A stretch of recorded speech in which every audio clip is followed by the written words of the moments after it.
Hi, this is Julia from Avatar Academy. Let me start with a question that many learners quietly ask themselves, but rarely get a clear answer to.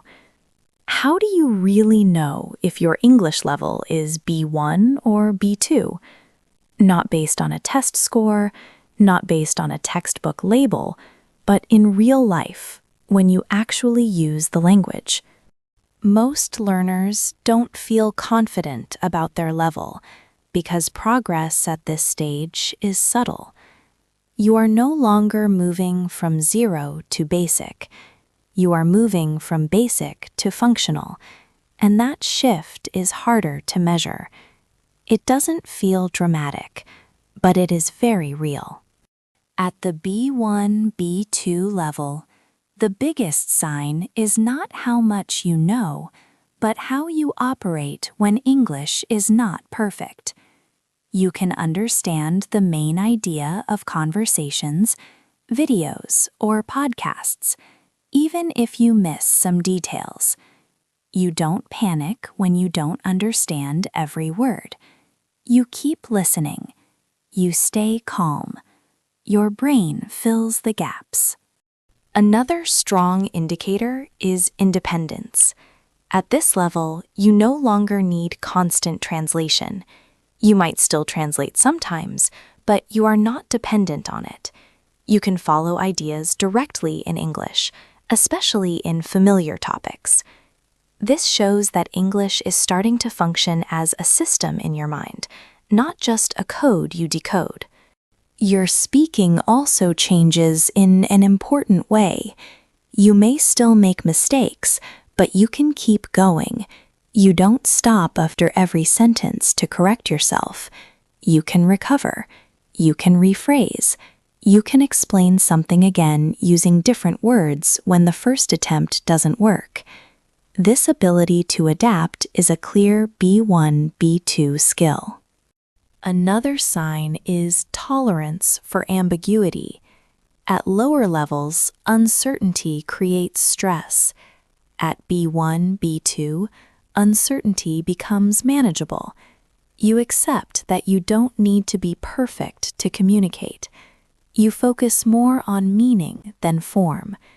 This mental shift is essential for real progress. Your vocabulary also behaves differently. You might not know very advanced words, but you know enough to express most everyday and professional ideas. More importantly, you know how to combine words. You use common verbs with different structures. You don't rely only on memorized phrases. Your language is flexible. Listening becomes less exhausting. You can listen for longer periods without feeling mentally tired. You may not understand everything, but your brain doesn't shut down. This is a sign that processing English is becoming more automatic. Another indicator is how you handle real interaction. At the B1, B2 level, you can participate in conversations, not just answer questions. You can react. You can agree, disagree, ask follow-up questions, and show interest. Your responses may still be simple, but they are appropriate and natural. You also start noticing language. You hear how people connect ideas, how they soften opinions, or how they add emphasis. This awareness shows that your brain is no longer just trying to survive. It is learning how the language works at a deeper level. One very important sign is frustration of a different kind. Beginners feel frustrated because they don't understand. B1, B2 learners feel frustrated because they understand, but they can't always express everything they want. This frustration is actually a sign of growth.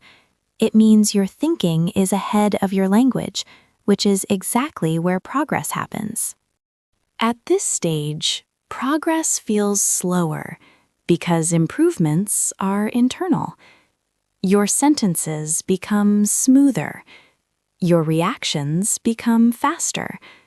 Your confidence grows quietly. These changes are real, but they are not always visible day by day. Many learners make the mistake of comparing themselves to fluent speakers and thinking they are failing. In reality, B1, B2 is not about sounding native. It is about being functional, flexible, and stable under normal conditions.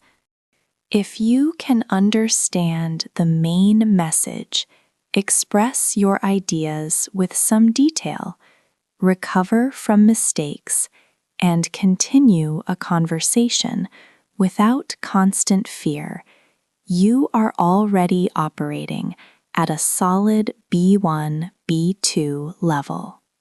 The goal now is not to reach B2 suddenly. The goal is to strengthen what you already have: more exposure, more real use, more patience. So if you are asking yourself whether your level is really B1 or B2, look at how you function, not how perfect you sound. Language ability lives in behavior, not labels. Before you leave, make sure to join our Telegram group to download the worksheet for this episode and reflect on your real level through practical exercises. You'll also find activities that help you move forward with clarity and confidence.